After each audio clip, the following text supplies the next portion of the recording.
Bonjour à toutes et à tous. Merci beaucoup de nous rejoindre sur notre live 10 sur 10 à Bibliothèque sans frontières. Comme tous les jours, nous avons aujourd'hui la chance de recevoir une intervenante qui va nous parler de posture en télétravail durant le confinement. Merci, Ibtissam Belmadani, d'être avec nous aujourd'hui. Bonjour, avec plaisir, avec plaisir. Bonjour à tous. Donc aujourd'hui, nous allons parler des postures à adopter pour être en bonne santé et ne pas se faire mal quand on télétravaille à la maison durant le confinement. Vous continuerez à retrouver cette vidéo et les conseils d'Ibtissam sur notre page Facebook, Bibliothèque sans frontières, ou sur notre site internet dont l'adresse est pour la France www.bibliosansfrontières.org et pour la Belgique www.bibliosansfrontières.be. N'hésitez pas également à vous inscrire à notre newsletter pour retrouver cette vidéo et celle des jours précédents. Et donc aujourd'hui, nous avons la chance de recevoir Ibtissam. Merci encore d'être avec nous. Avec plaisir. Ibtissam, durant cette période de confinement, nous avons reçu beaucoup d'interrogations autour de la façon dont on peut s'installer à la maison pour travailler confortablement. Et pour ceux d'entre nous qui ont un travail qui ne les contraint pas à sortir, le télétravail est devenu une réalité quotidienne. En tant que kinésithérapeute, j'imagine que vous avez entendu ce genre de questionnement de la part de vos patients aussi.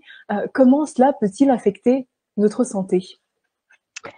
Alors, c'est vrai, effectivement, ça fait partie de mon quotidien, c'est courant, c'est des questions qui sont souvent posées. Et d'ailleurs, les troubles qu'on a souvent sont appelés les troubles musculo-squelettiques, les TMS, les fameuses TMS, d'accord? Que ce soit en sédentarité ou que ce soit tout simplement au bureau, quoi qu'il en soit, le fait d'être en non-mouvement, le fait de ne pas bouger, c'est néfaste pour la santé. Donc d'autant plus là, dans cette période-là où on bouge moins que d'habitude, à moins qu'il y en ait qui se soient mis au bricolage, au jardinage H24 dans leur jardin ou à la maison. Mais effectivement, ça a des effets dans le sens où déjà, premièrement, sur le plan de la circulation du corps, toute la circulation du corps, il faut savoir qu'on a une circulation veineuse, une circulation lymphatique, une circulation au niveau énergétique aussi. Au niveau des influx nerveux, toute cette circulation-là ne se fait pas correctement quand on est immobile. Voilà, donc déjà dans ce sens-là, c'est néfaste.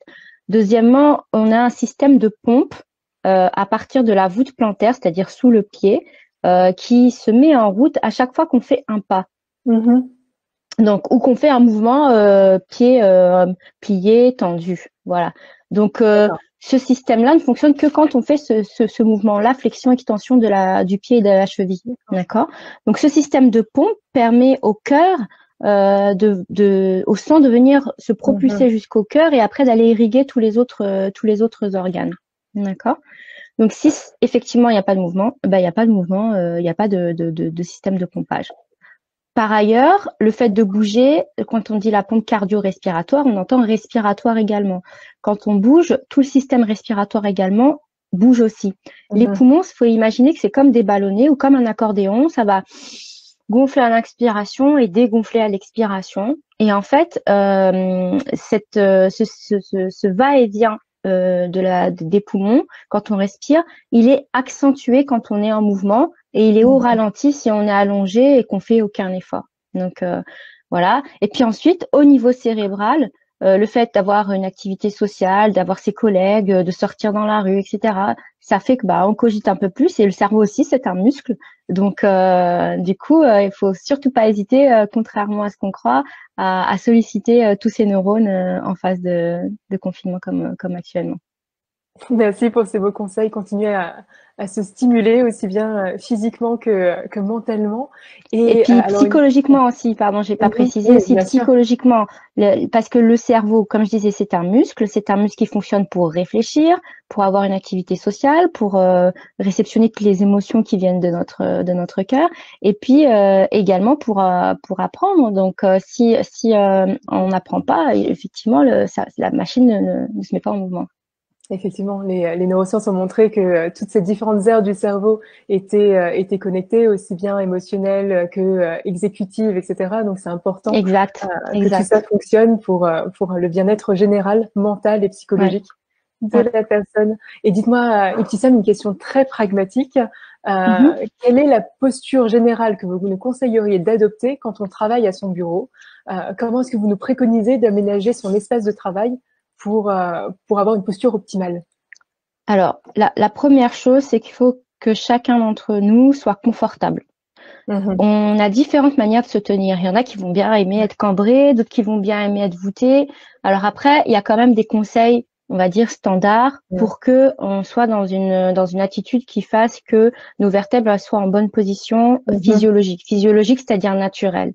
On a tous en fait un dos qui n'est pas comme un bâton comme on pourrait croire. C'est pas rigide comme ça. Je sais pas si vous voyez mon crayon, mais c'est plutôt des courbures. Donc ça va être plutôt comme ça. Si vous voyez à peu près mon... Ah non, j'ai pas pris... Je vous fais ça vite fait avec un stylo rose.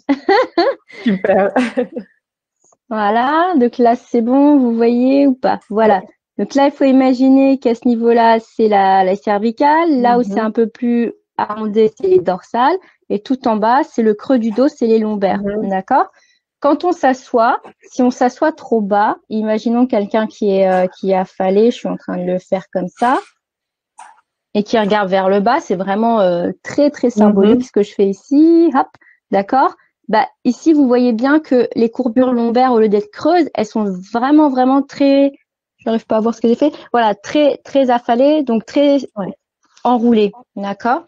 Cet enroulement-là, en fait, il faut imaginer que c'est comme un carambar. La colonne vertébrale avec les cambrures. Imaginez le carambar, vous le pliez au maximum en flexion. D'accord? Et bien, s'il est trop plié, au bout d'un moment, il craque. D'accord? Et bien, la colonne vertébrale, c'est exactement pareil. Si en fait, on se met trop dans une position voûtée vers l'avant et trop pliée, et ben en fait, il y a un moment donné, on a des problématiques d'usure de nos vertèbres, ce qu'on appelle l'arthrose. Et on peut avoir aussi d'autres problématiques d'hernie discale parce qu'en fait, entre chaque vertèbre, on a un petit disque et on a un noyau à l'intérieur du disque. Et vous imaginez, c'est comme un chewing-gum coincé dans notre carambar. Et à l'endroit où on a vraiment trop plié, bah, le carambar, il craque et le chewing-gum, il sort. Et donc, c'est exactement ça, en fait, dans le dos.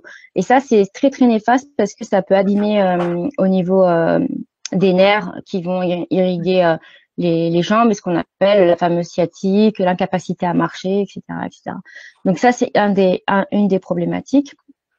Alors après, vous me disiez comment éviter ça? Bah justement, éviter ça en ne s'asseyant pas de cette manière, mais plutôt un peu plus redressé.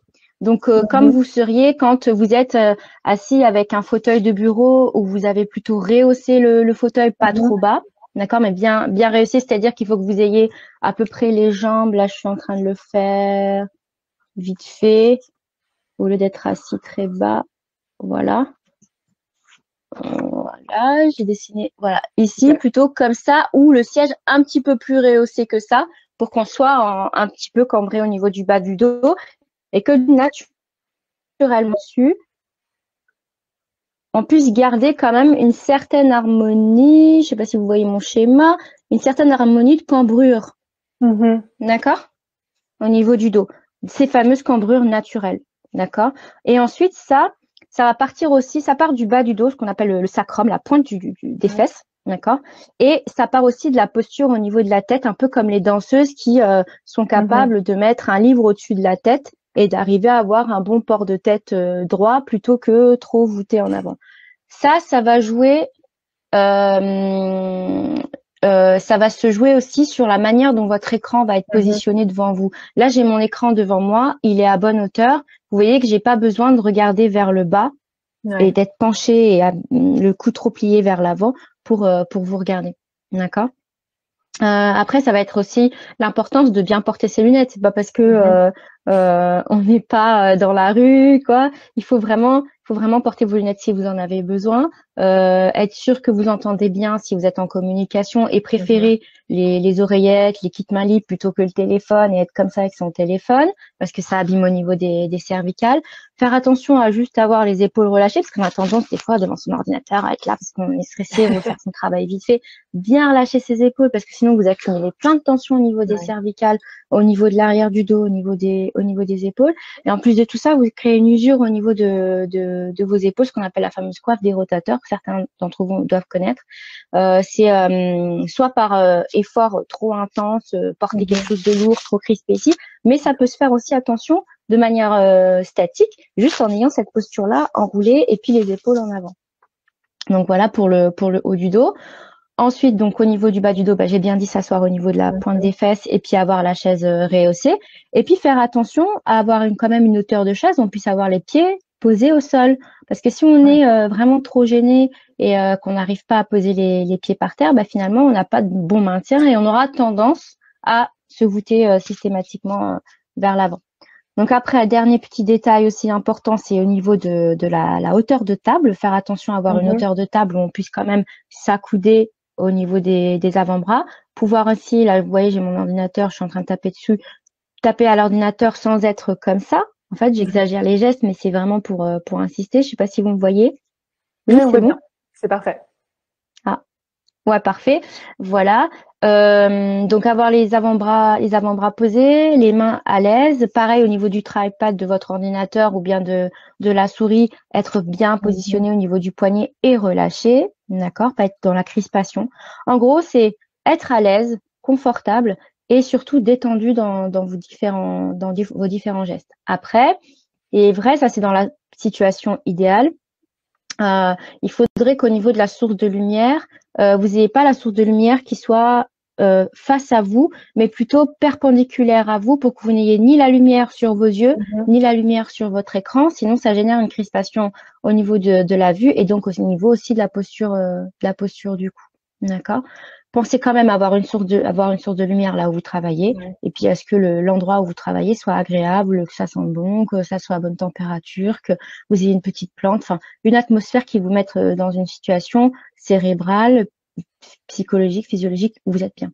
Voilà, pour les petits conseils. Génial. Merci beaucoup, Ibtissam, pour ces conseils Avec très, plaisir. très clairs, très pratiques et ces jolies images que vous avez dessinées à la volée. C'est vraiment fait à C'est l'improviste. super, c'est extrêmement clair. Dites-moi, Ibtissam, on n'a pas toujours la possibilité de s'aménager un espace bureau chez soi. Est-ce que c'est dommageable pour le corps de travailler de son canapé ou de son lit, par exemple et sinon, quels sont les aménagements qu'on peut faire? Alors, je vais vous donner des exemples précis dans le monde. Vous voyez, dans plein de civilisations, que ce soit dans le monde oriental, dans le monde Ouais. asiatique ou dans d'autres cultures, les gens s'assoient par terre et c'est une très bonne chose. En fait, si vraiment vous n'avez pas d'endroit idéal, un bureau comme je viens de dire, etc., le bon siège, etc., mieux vaut vous asseoir par terre, en tailleur, si c'est possible. Si c'est pas en tailleur, les jambes écartées. En fait, regardez un petit peu comment feraient les bébés, comment feraient les petits. Faites pareil. Voilà, voilà. Le bébé, quand il est assis par terre, il est assis en mode tailleur, il a ses jouets bien entre les jambes, ou sinon les jambes écartées. Et puis il joue, il a une main posée, etc. Il va Ouais. chercher les objets à droite, à gauche, etc. Donc prenez exemple là-dessus. Après, je vous dis pas de travailler par terre et en même temps d'être affalé vers l'avant. Par terre, mais plutôt redressé. Donc ayez au minimum un petit pouf, une petite tablette ou la table du salon ou quoi, où vous pouvez aussi avoir cette position détendue et facile d'accès au niveau de la position des doigts sur votre écran.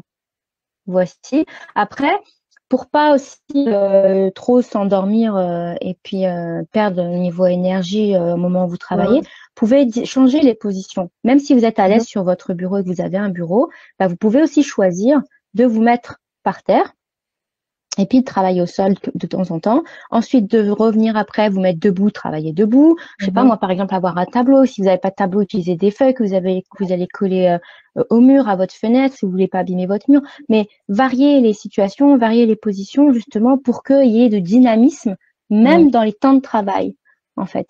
Il faut pas croire c'est que pendant les temps où on s'est décidé à faire du sport, qu'on est en activité physique. On est en activité physique, même en travaillant si on le souhaite.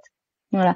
D'ailleurs, il y a, pour référence, il y a Bernadette de Gasquet avec qui j'ai fait une émission qui est une référence au niveau de la posture, du yoga, du dos, du périnée, qui dit que le périnée, c'est-à-dire les muscles au niveau du vagin et du plancher pelvien, tout en bas du corps. En fait, ce sont les muscles qui nous permettent de nous ériger au niveau du dos. Donc, apprenez déjà du bas du ventre, en fait, à bien vous posturer, en fait. C'est là qu'on comprend que c'est comme un arbre avec ses racines. Si les racines sont affalées, ben, tout le reste est affalé. Donc, apprenez à jouer avec votre corps, à contracter, relâcher, avoir une respiration détendue. Voilà.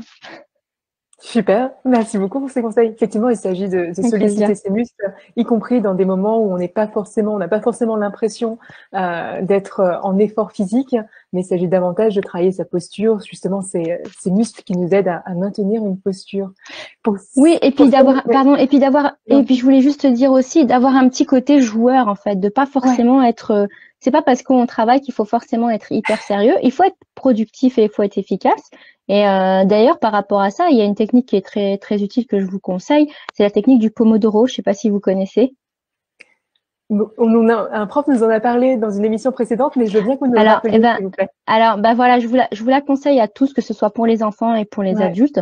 En fait, c'est Pomodoro, ça vient d'un auteur écrivain italien. C'est tout simplement en italien, ça veut dire tomate.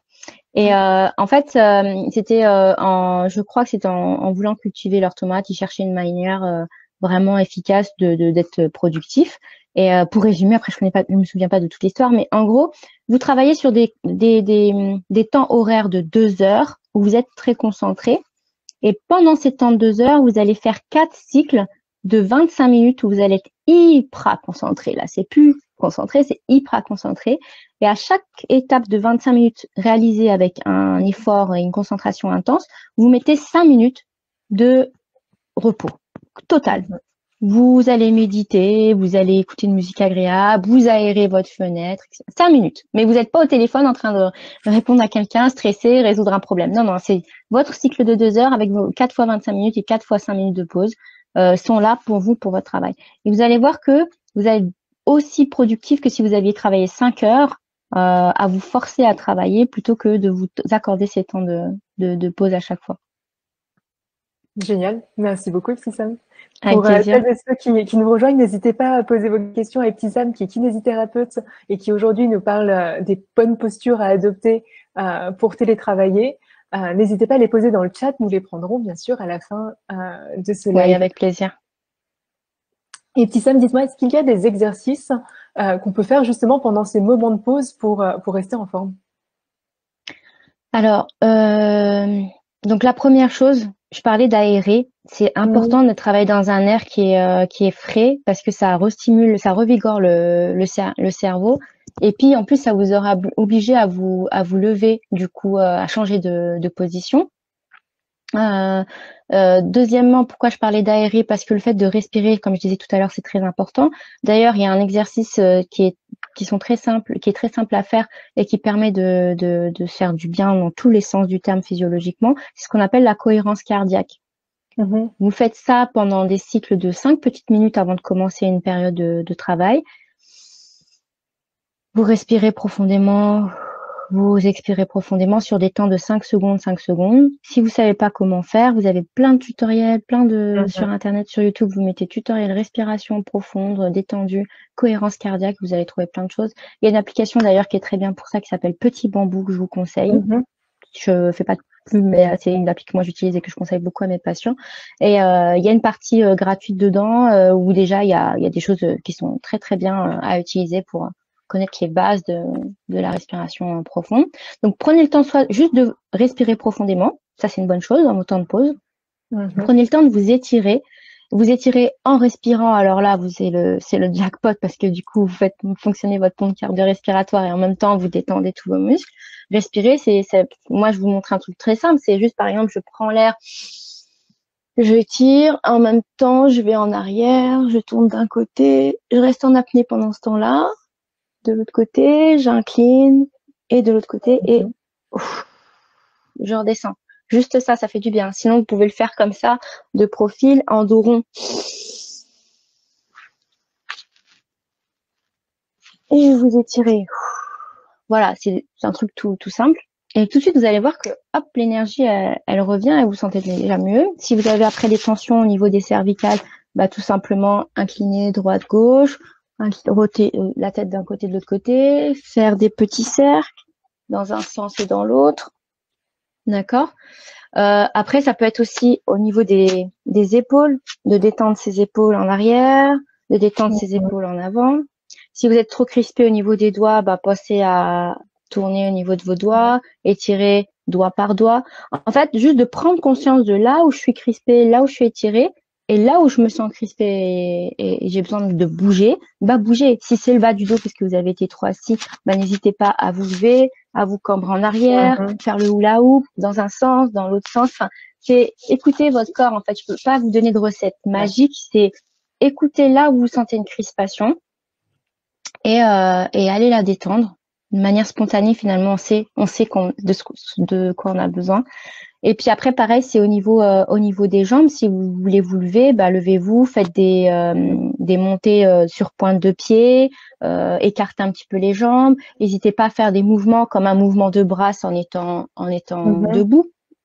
D'accord. Je vais vous mettre juste 2 petites secondes. Je me mets debout pour vous montrer. Je sais pas si vous allez me voir. J'enlève ça. Oui, pas de souci. Hop. Ok, donc là, par exemple, debout, vous m'entendez? Ouais, ok. Super. Debout, vous faites le mouvement, vous voyez là, de rotation de hanche. Voilà, ça peut être comme ça peut être dans l'autre sens. Hop, hop, on peut faire un mouvement de balancé, de jambes devant, derrière, sur le côté. D'accord? Là, je vous montre vraiment que des trucs très, très, très basiques, mais déjà ça qui vont vous réénergétiser, vous mettre en mouvement et ça va vous faire du bien. Génial. Je remets mes écouteurs avec plaisir. Merci Sam. J'espère que vous avez testé les mouvements chez vous pour commencer à les apprendre et pouvoir les essayer ensuite tout seul. N'hésitez pas à poser vos questions. Il y en a quelques-unes qui arrivent dans le chat. Nous les prendrons bien sûr. Merci Sam. Est-ce que vous savez, on crée ces lives 10 sur 10 à la fois pour les parents, pour les enseignants, mais aussi pour les lycéens, les collégiens, les enfants. Pour qu'ils puissent continuer à créer, à apprendre pendant cette période de confinement. Est-ce que les préconisations que vous avez données sont aussi valables pour les plus jeunes? Oui, en fait, oui, tout à fait, elles sont valables pour les plus jeunes. Et d'ailleurs, je dirais même que c'est peut-être des fois aux parents de savoir écouter les plus jeunes. Alors là, ils vont être tous contents. Ils vont dire, ouais, c'est bon, on peut faire la fête. Non, mais dans le sens où quand on voit la spontanéité de mouvement d'un enfant, surtout chez les plus jeunes, on s'aperçoit qu'en fait il y a tous les mouvements qu'on aurait besoin et que on perd justement au fur et à mesure des années parce qu'on est entré dans une forme de sédentarité du fait d'être très statique au bureau, etc. Et qu'on n'ose plus en fait. Des fois, je suis épatée par mes patients qui travaillent en bureau et puis qui me disent bah quand je leur demande mais vous avez le temps d'aller aux toilettes, oh bah non en fait j'y vais juste quand c'est la pause de déjeuner, des choses comme ça. Mais il faut s'aimer suffisamment et prendre le temps pour ça. C'est vrai qu'on a des comptes à rebours, on a des délais, etc. Mais sans avoir un esprit clair, un corps dans lequel on se sent bien, j'allais dire un esprit clair, un corps sain dans un corps sain. Mais on peut pas travailler efficacement. Donc de toute façon, les employeurs, tout le monde, et encore plus maintenant et après, tout le monde prend conscience de ça. C'est le moment justement de faire changer les choses, changer ses habitudes. Pensez d'ailleurs à vous hydrater, c'est essentiel. Pensez à vous hydrater dans les temps de pause aussi. J'ai oublié de le dire, mais voilà. Et donc et surtout justement par rapport aux toilettes, ça peut paraître tabou d'aborder ça, mais quand on a envie d'y aller, on ne se retient pas. Je le dis aux adultes comme aux enfants, on y va. Voilà. Surtout là, il n'y a pas besoin de lever la main, de demander au professeur ou à ses collègues. Non, mais il faut vraiment prenez le temps de ça justement, de vous écouter, de savoir combien de fois par jour vous avez besoin d'y aller, combien de fois par jour vous avez bu, combien vous avez bu dans la journée. Toutes ces choses-là, c'est hyper important parce que en fait, c'est des choses qui sont vitales, essentielles et pour lesquelles on ne sait même plus être à l'écoute. Donc c'est une aubaine en fait ce qui nous arrive là actuellement pour justement remettre tout ça en équilibre. Donc oui, c'est valable pour les enfants, tout à fait. Et puis les enfants, il faut vraiment, ce qui est très très important, c'est écouter leurs besoins de jouer, parce que nous finalement adultes, on a perdu ce besoin, pas ce besoin, mais cette nature en nous de jouer, alors qu'en fait c'est très important de prendre les choses un petit peu. Quand je dis jouer, c'est aussi prendre les choses avec du recul au second degré et puis voilà et par contre d'être très sérieux avec sa santé. Voilà et donc prendre les choses au second degré et en fait c'est normal qu'un enfant il puisse pas être concentré pendant Bien sûr. 50 minutes, c'est trop lui demander. Donc justement cette méthode du Pomodoro, ça peut être une bonne manière de la mettre en place là maintenant et de tous jouer au jeu finalement, de tous se dire voilà, tiens, c'est le temps du silence, 25 minutes, on se met tous à fond, 5 minutes, bah, on rigole, on fait quelque chose, et après, ou à la fin du cycle de 2 heures, bah, passer à autre chose, aller préparer votre repas ou faire autre chose, et puis s'y remettre encore sur un cycle de 2 heures. Vous allez voir que sur 4 heures de la journée, vous allez avoir travaillé l'équivalent de 7 à 8 heures, en fait, finalement. De manière très efficace. De super conseils, merci Ebtissam. Avec plaisir. C'est effectivement l'occasion d'apprendre à se connaître aussi bien psychologiquement que physiquement, d'être à l'écoute, de peut-être se reconnecter davantage avec soi-même, ce qu'on ne fait pas toujours dans le Voilà. rush du quotidien. Avec ce qui fonctionne chez nous naturellement et qu'on fait plus fonctionner naturellement, en fait. Ouais. D'où les maladies. Et lisez, je vous donne une dernière, peut-être une autre référence qui est très importante. Un livre que j'ai beaucoup aimé, c'est le livre de Michel Odoul, avec une approche où en fait il s'intéresse beaucoup à ce qu'on a comme maladie et qu'est-ce que ça veut dire. Quelle histoire il y a eu derrière. En fait, on ne tombe jamais malade par hasard. La maladie, c'est un déséquilibre de notre santé et de notre équilibre de base parce qu'il y a un moment donné quelque chose qu'on n'a pas su écouter, une alerte qu'on n'a pas su écouter, quelque chose qu'on n'a pas fait correctement, naturellement. Donc là, si ça peut vous intéresser d'avoir cette approche-là, je vous incite à lire ce livre. Le titre du livre, c'est de Michel Odoul, c'est Dis-moi où tu as mal, c'est ça? Voilà, dis-moi où tu as mal, je te dirai ce que tu as. Voilà. Fantastique. Vous retrouverez les références dans les commentaires du chat. Ouais. N'hésitez pas à continuer à poser vos questions à Ebtissam. Nous avons largement le temps de les prendre. Peut-être justement en parlant de détente, Ebtissam, est-ce qu'il y a des exercices de méditation qu'on peut faire pour entretenir une meilleure posture tout au long de la journée?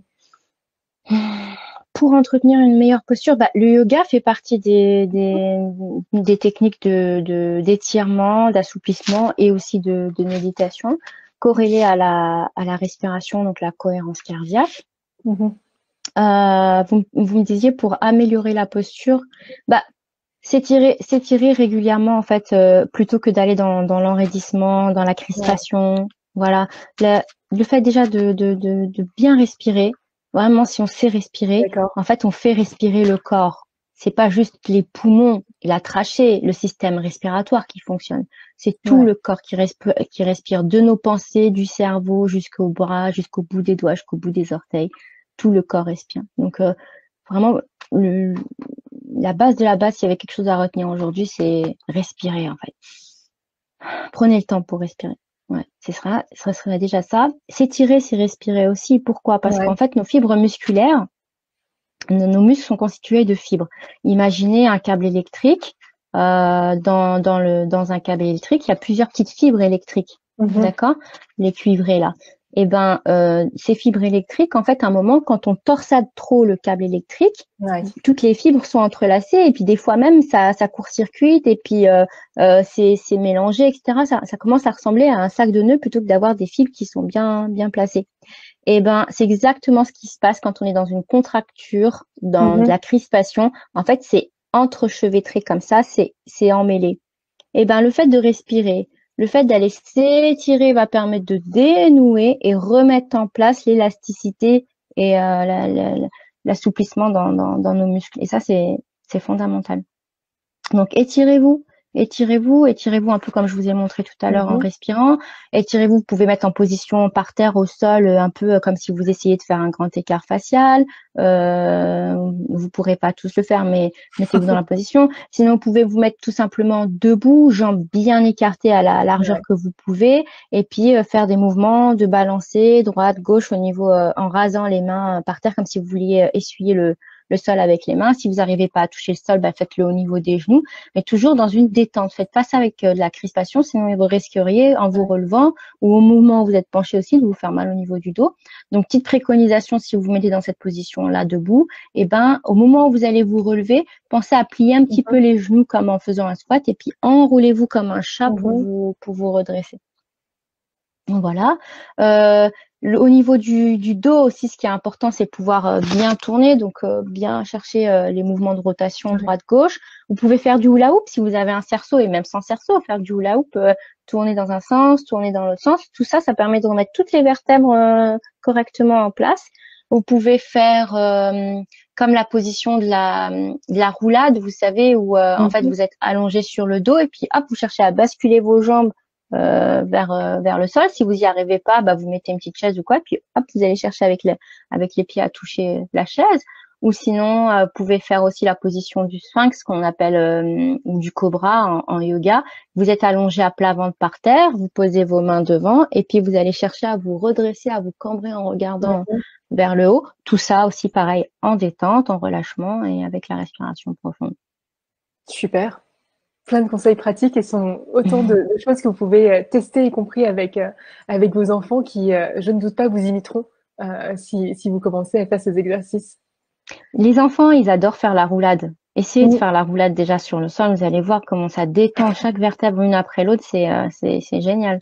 Donc après, voilà, il faut le faire à son rythme. C'est vrai, quand on n'a pas fait ça depuis X temps, bah, on fait doucement, ou on fait que le début du mouvement. On se met par terre, tête posée, puis on va chercher le début du mouvement, même si on va pas aller jusqu'au bout. Ou sinon, bah, la fin du mouvement, comme je vous ai dit tout à l'heure, allongé sur le dos, et puis on va balancer les jambes en arrière. Génial. Et puis Sam, je vous propose qu'on prenne peut-être quelques questions qui sont apparues dans le live. N'hésitez pas à continuer à nous poser vos questions. On a une question de Bernard qui nous dit, même en confinement, faut-il marcher un minimum de pas par jour? Alors, oui, si c'est possible. Alors après, on peut faire du surplace. On peut faire de la corde à sauter, même sans avoir de corde à sauter. Ça va travailler votre pompe cardio-respiratoire. D'ailleurs, c'est vrai, merci Bernard pour cette question, parce que c'est vrai que j'ai pas parlé de mouvements à la maison en dehors de s'étirer. Alors oui, donc on peut marcher sur place. On peut s'amuser à faire le soldat, comme ça faire les enfants sur place. On peut par exemple monter genoux poitrine, d'accord. On peut chercher à faire talons-fesses, d'accord. Si on a un escalier, et à la maison, on peut monter, descendre l'escalier. Si on n'a pas d'escalier, on a peut-être un petit marchepied. On peut monter, descendre le marchepied comme un step, ou un petit pouf qu'on va chercher à monter, descendre. Puis si on n'a pas ça du tout, on empile des coussins, des gros coussins de fauteuil ou de sa chambre, et puis on monte sur le coussin et on descend, etc. Voilà, ça peut être un exercice. Alors après, si vous avez la possibilité de sortir et que vous craignez pas trop, que vous avez votre attestation avec vous, effectivement, sortez, essayez de sortir 20 minutes. Moi, je sais que des amis me disent qu'ils y vont très tôt le matin. Peut-être que d'autres seront pas matinaux. Essayez de le faire plutôt en fin de journée. En tout cas, oui, évitez les contacts. Mais oui, si vous avez besoin de sortir, ou tout simplement que vous avez un jardin chez vous, essayez de sortir dans votre jardin. Et puis si vous n'avez pas tout ça, à la maison, faites du surplace ou sinon de la corde à sauter. Et déjà, ça va très vite. Même pas 5 minutes, vous aurez réactivé votre pompe cardio-respi. Génial. Merci beaucoup, petit Sam. Une autre question alors de Terre qui nous demande est-ce que dormir longuement fait partie de la santé? C'est-à-dire longuement? Longtemps? J'imagine, ouais. Alors, Terre, si vous voulez il faut préciser, savoir. n'hésitez pas, je lis les commentaires. Alors, il faut savoir qu'on a tous notre système, notre rythme circadien, c'est-à-dire le rythme journalier sur 24 heures. On a chacun notre rythme en fonction de nos habitudes, comment ça s'est ancré dans notre vie au moment de l'enfance. Et alors, après, idéalement, physiologiquement, il y a quand même le moment entre à peu près 22 heures et 6 heures du matin où tout se joue au niveau de la récupération, au niveau de la duplication de nos cellules, etc. Et là, dans cette période-là, tout le monde ne va pas se coucher à 22 heures, j'en ai conscience, mais sachez que c'est dans cette période-là, vraiment, entre les 22 heures et 6 heures du matin, où vraiment tout se remet en route, se régénère, voilà, où notre corps se régénère. Donc, essentiel dans cette période, d'avoir un moment de repos. J'ai des gens autour de moi, 5 heures de sommeil, ça va leur suffire. On dit qu'idéalement, c'est bien de dormir 7 à 8 heures. Testez chacun, voyez qu'est-ce qui vous est essentiel, qu'est-ce qui vous fait du bien, à quel moment, à combien d'heures vous vous levez le matin et vous vous sentez bien quand vous vous levez. L'essentiel, c'est ça, c'est que quand vous vous levez le matin, vous vous sentiez en forme, que vous ayez pas de fatigue, vous n'ayez pas de fatigue chronique, vous soyez pas complètement cerné et que vous arriviez à avoir une concentration dans ce que vous faites. Voilà. Super. Merci beaucoup, Ibtissam. Taher, Avec plaisir. si vous êtes intéressé par les questions de sommeil, je vous conseille de regarder le live où nous avons reçu Claire Lecomte, qui est professeure de psychologie et qui est une spécialiste des rythmes biologiques et qui nous a justement donné les mêmes conseils qu'Ibtissam, qui nous a parlé du cycle du sommeil, la façon dont ça se découpe, dont les cycles s'agencent dans la nuit, et qui nous a aussi effectivement parlé du fait que les besoins étaient très différents d'une personne à l'autre, aussi bien en termes de durée de sommeil qu'en termes de si on est plutôt matinal ou vespéral, c'est-à-dire si on est plutôt en forme le matin ou si on est plutôt en forme le soir. Donc, je vous invite vraiment à lire, à écouter sa conférence. Et elle a fait aussi un excellent article pour le Petit Libé, pour les enfants, sur la façon dont on peut prendre soin de son sommeil en temps de confinement. Alors, ce sont des conseils pour les enfants, mais en l'occurrence, des conseils qui sont de très bon sens et aussi très adaptés aux adultes. Alors, juste une petite précision, juste avant, s'il vous plaît, une petite précision par rapport au sommeil aussi. Important d'avoir de la régularité, que ce soit dans votre sommeil, dans vos temps de repas, dans vos temps de travail, dans vos temps de jeu, dans vos temps familiaux, etc. Ayez de la régularité dans tout ce que vous faites. Essayez de trouver cette régularité qui vous permet de vous sentir bien. Et puis, alors après, un dernier petit détail par rapport au sommeil, par rapport à la question du longuement. Évitez quand même les grosses grasses matinées parce que justement, ça vous dérégularise et ça correspond pas à votre rythme habituel. Et ensuite, il y a quand même beaucoup d'études cliniques qui montrent que entre les 5 heures du mat et les 8 heures du matin, enfin 5 heures, 9 heures, c'est là où se trouvent les plus grands risques de troubles cardiovasculaires, d'AVC. Il y a des études qui ont démontré qu'en fait que les personnes qui se levaient juste le matin tôt plutôt que de rester dormir jusqu'à après 9 heures, et ben en fait ils avaient beaucoup moins de risques cardiovasculaires. Super. Donc pertinent de se lever quand même tôt. Merci, c'est ça.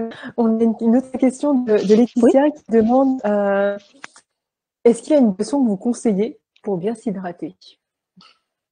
Une boisson? C'est ça la question? Ouais. L'eau, c'est la vie. L'eau, c'est la vie. C'est vraiment l'eau, c'est la vie. Cherchez pas midi 14 heures. Alors après, si